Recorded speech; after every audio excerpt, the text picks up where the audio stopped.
অভিবাসীদের থেকে জালিম খেতাবপ্রাপ্ত আমেরিকার নবনির্বাচিত প্রেসিডেন্ট ডোনাল্ড ট্রাম্প গত শুক্রবার ক্যালিফোর্নিয়ার দাবানলে ক্ষতিগ্রস্ত এলাকাগুলো পরিদর্শন করেছেন। লস এঞ্জেলস অঞ্চলে এই দাবানল গত মাসে শতাধিক বাড়িঘর ধ্বংস করে দিয়েছে। ডেমোক্র্যাট গভর্নর গ্যাভিন নিউসমের নেতৃত্বে চলমান জরুরি সেবার প্রতি ট্রাম্পের সমালোচনা এবং তার প্রশাসন থেকে সাহায্য প্রত্যাহারের হুমকি নিয়ে উদ্বেগ তৈরি হয়েছে আমেরিকান জনগোষ্ঠীর মাঝে। রাজনৈতিক দ্বন্দ্ব থাকা সত্ত্বেও গভর্নর নিউসম ট্রাম্পকে বিমানবন্দরের টরম্যাকে স্বাগত জানান। প্রেসিডেন্ট ট্রাম্প সেখানে উত্তর ক্যারোলিনার সফর শেষে পৌঁছান। ট্রাম্পের সফরের পর দক্ষিণ ক্যালিফোর্নিয়ায় আবারও নতুনভাবে দাবানলের আত্মপ্রকাশ ঘটেছে।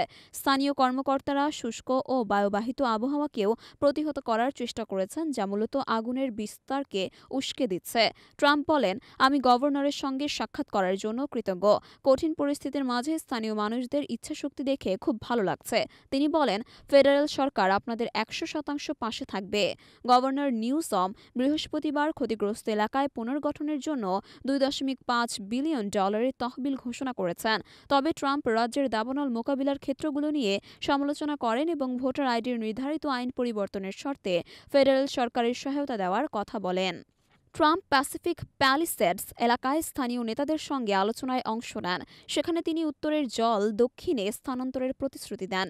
এ সময় তিনি লস অ্যাঞ্জেলসের মেয়র কারেন বাসের সঙ্গে সংক্ষিপ্ত বাকবিতণ্ডায় জড়িয়ে পড়েন। বাস জানান, ক্ষতিগ্রস্ত এলাকায় বিষাক্ত বায়ু এবং অন্যান্য বিপজ্জনক বর্জ্য পরিষ্কার করার পরেই বাসিন্দারা ফিরতে পারবেন। এর জবাবে ট্রাম্প মন্তব্য করেন, বিপজ্জনক বর্জ্য বলতে কী বোঝায়? আমি মনে করি মানুষকে আজই তাদের জায়গায় ফিরে গিয়ে কাজ শুরু করতে দেওয়া উচিত। দেশের উন্নতির জন্য তো জরুরি। আমরা সবাই মিলে ক্যালিফোর্নিয়াকে আগের চেয়ে আরও শক্তিশালী করে তুলব।